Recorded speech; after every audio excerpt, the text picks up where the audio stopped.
Revenue Fables, what success means for today's startups. Hello, everyone. My name is Tessa. I'm with the IdeaPros marketing team. And today I have Fred Cary, who is CEO of Hey there. IdeaPros. Hey, Fred, how are you? Great. How are you?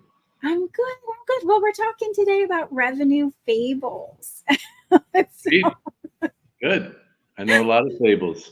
That's a I was big going one. to say, this is a common, well, I guess, misconception about this. So I'll let you take it away. I know we're going to show people a couple things, but as you guys come in, just let us know that you're watching us live, #live or #replay if you're catching the replay.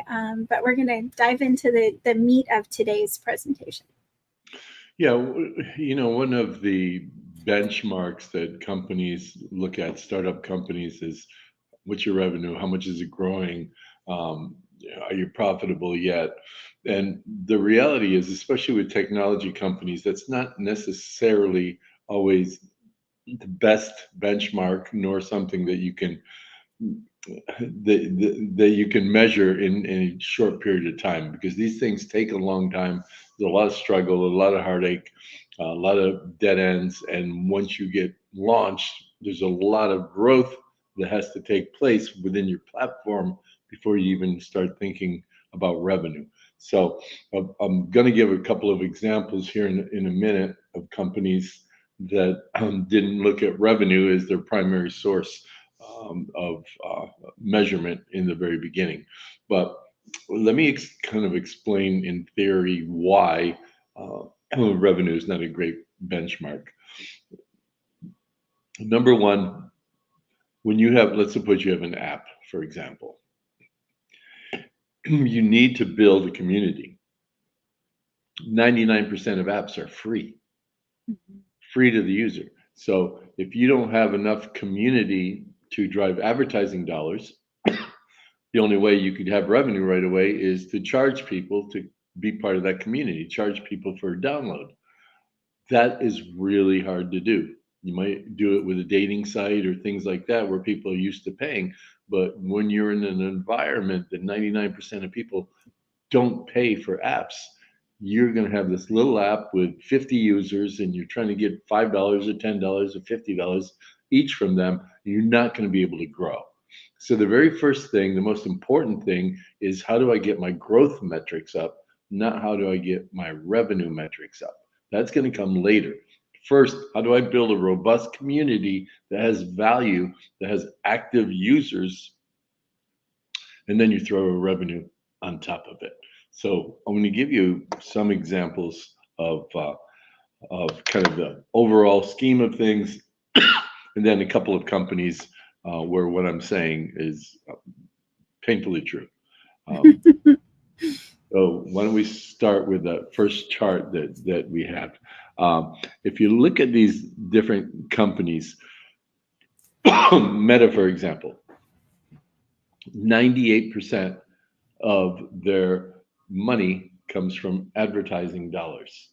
And if you look at the PayPal, that's an example of a company that you can get money right away because it's transaction based, right? And so the Meta platforms, they were not able to generate revenue in the very beginning because they were not they did not have the robust infrastructure to really do that. In fact, Facebook, it had 7 years of zero revenue. 7 years they didn't even try to make revenue in any way whatsoever. Instagram, they were acquired by Facebook.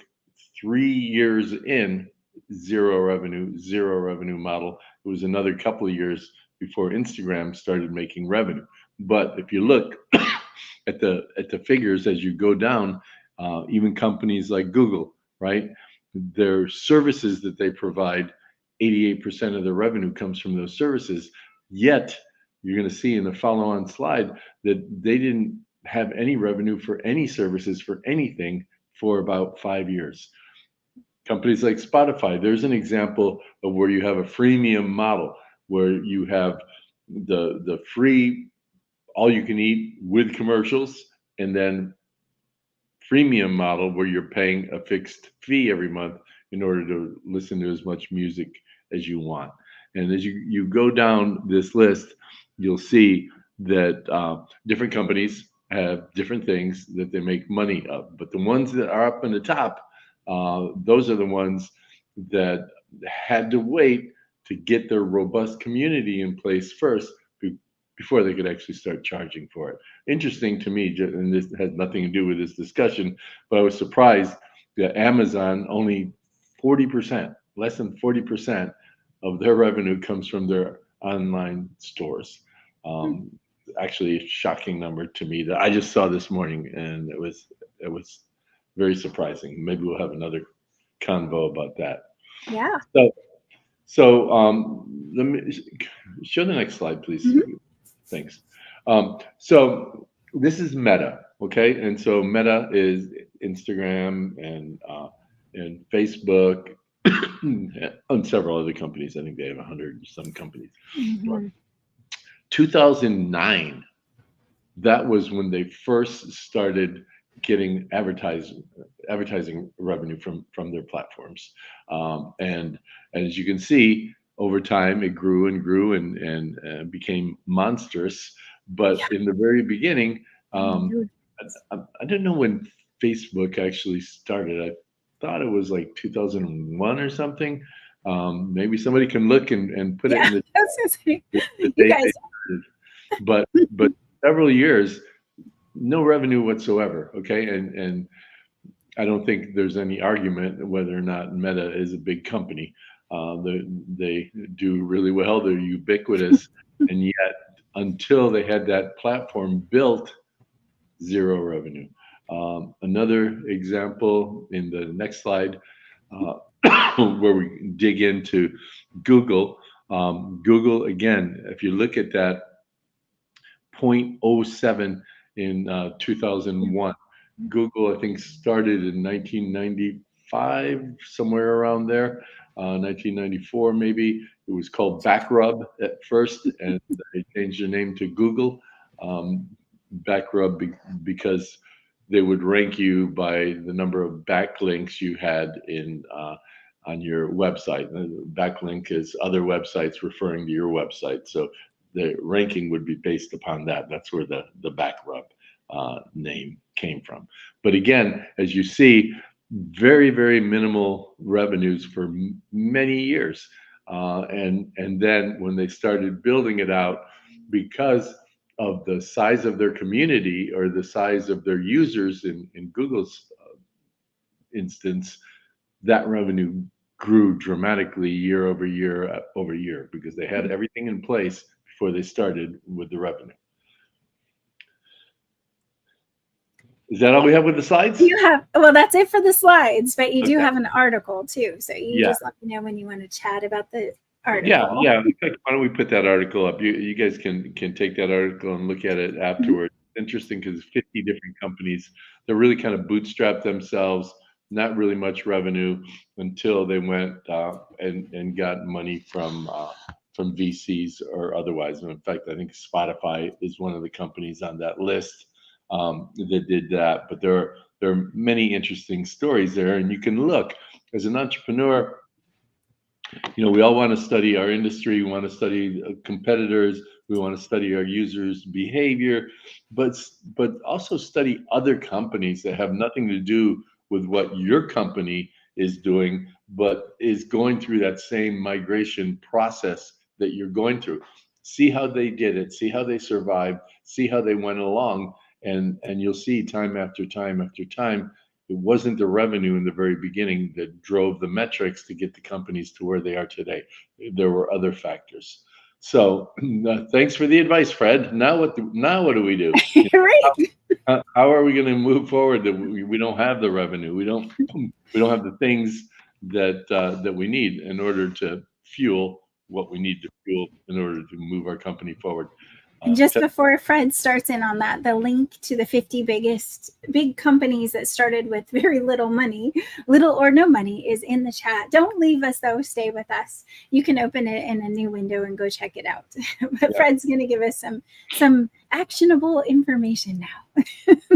Yeah. So Yeah, I'm always talking about raising capital lately because we've had more and more of our companies launch, and I think we're a couple hundred companies have launched now through IdeaPros, and we need them to go out and raise capital and not measure their success or failure based on how much incremental revenue they're getting right out of the bat.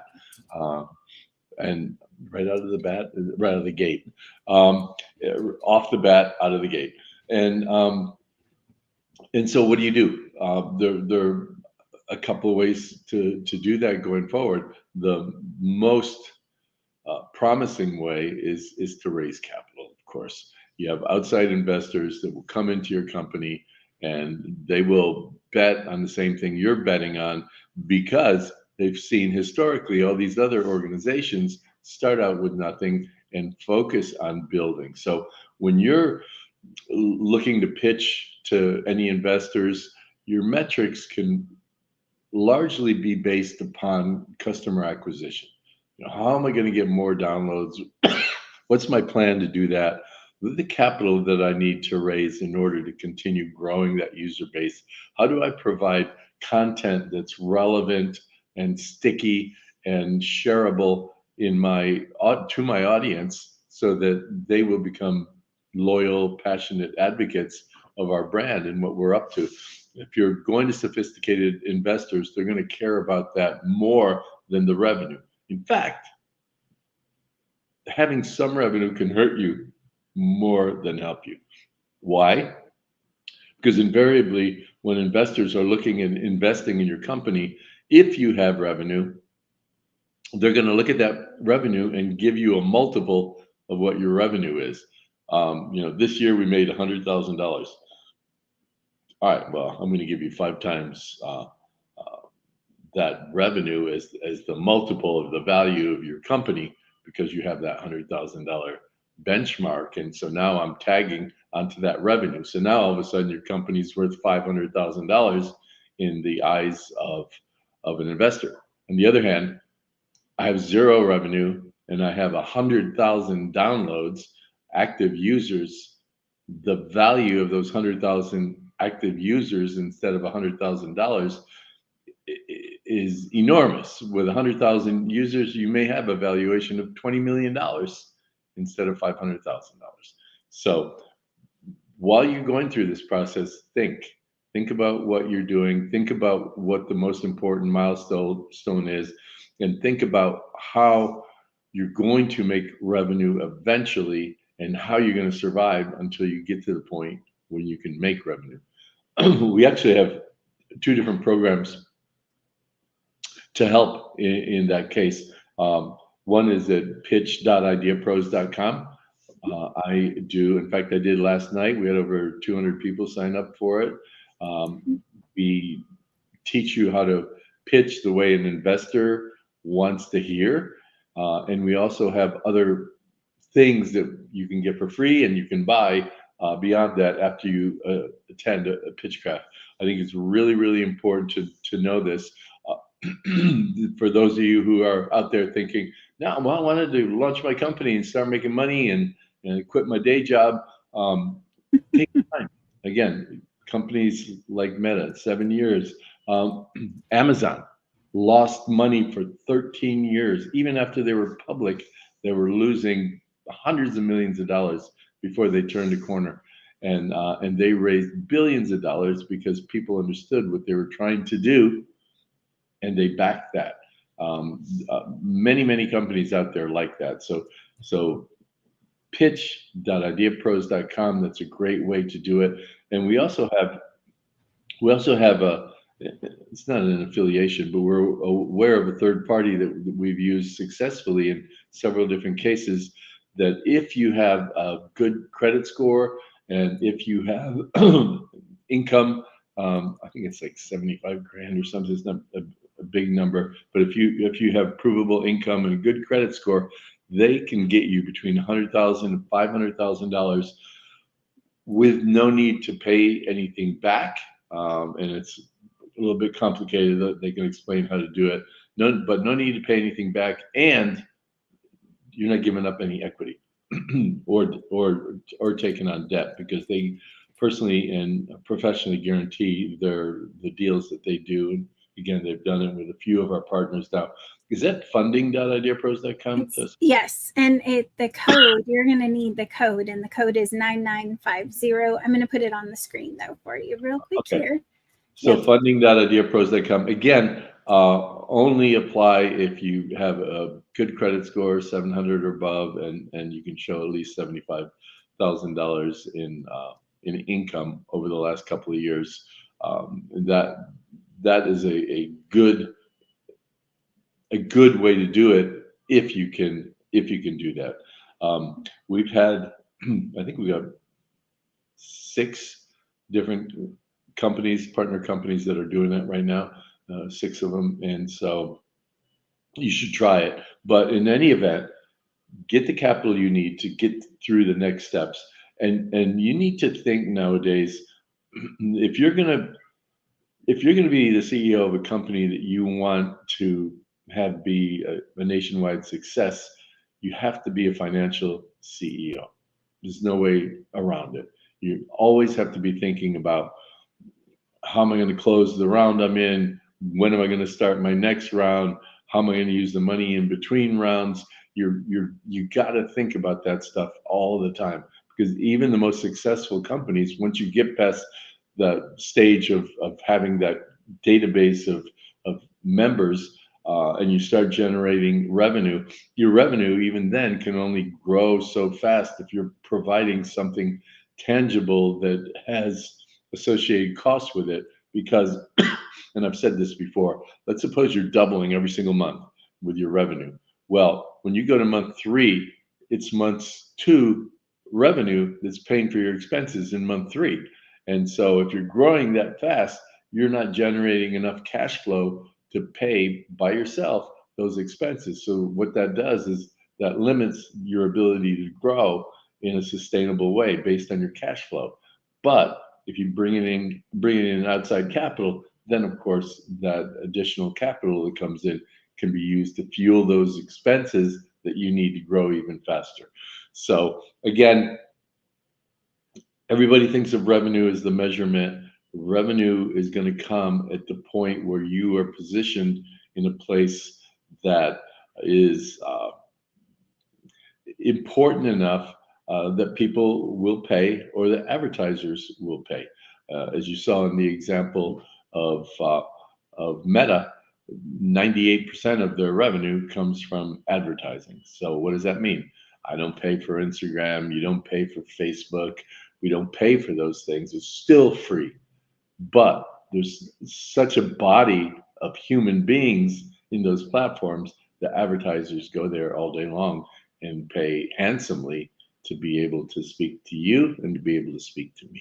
So think of it that way, and don't panic when you don't have that kind of, how am I going to make revenue in the beginning? Think instead, how am I going to build this platform? How am I going to build this database of users that will give me the value I need to then go out and get the revenue I need? In the meantime, you got to finance. Yeah, definitely. Well, thank you, Fred. And I'm going to take a couple minutes. I know we have people over in the chat, so I will let you go. And one thing too, I know we have Sean Reed, who has Sage Scheduler. It has been building his base of people for years now, and I know that he's over in the chat, and I'm sure he'll put how many people he's up to. But you don't have to be ready to build a base too, so you're not waiting until it's perfect to build your audience, for sure. Yeah. Right. That way you have less time that you have to go without money. Thank you, Fred. I appreciate it. We'll see you soon. Thank you. Bye-bye. All right, guys. I'm so excited that Fred came. I know he's still in the back office and he can hear me. I just love when he brings great information to you all. The Pitchcraft event was amazing last night. So many people, so many good conversations, and a lot of really great results. If you haven't signed up for Pitchcraft, or even if you have signed up for Pitchcraft, feel free to come again. I swear Fred makes it different every single time. I learn something, and we have people who've come several times. I can't guarantee that we'll do it forever, but it's May 2nd is the next one. You can go to pitchcraft.ideapros, www.ideapros.com. Yes, there we go. So, but thank you so much, Kelly. Great to have you here. And I know we have Dr. Clarice. We have Grunt, who I'm actually I need to talk to you guys because I want to get you on our featured page. For sure. Great to have you, Odin. And every week, and Abel. Hey, Shilpa, good to see you. Every week, Fridays at noon Pacific time, we're bringing the best information for you about how to grow your business, how to all of the funding side, we're definitely focusing on right now because that's what businesses need. But if you have something that you're challenged with right now that you really need help with, let us know in the chat so that we can cover a topic that's really relevant to you. I know we go live on Facebook, LinkedIn, and YouTube, hopefully Instagram sometime soon. But we'll see you all next week. Have a blessed week. Bye, everyone.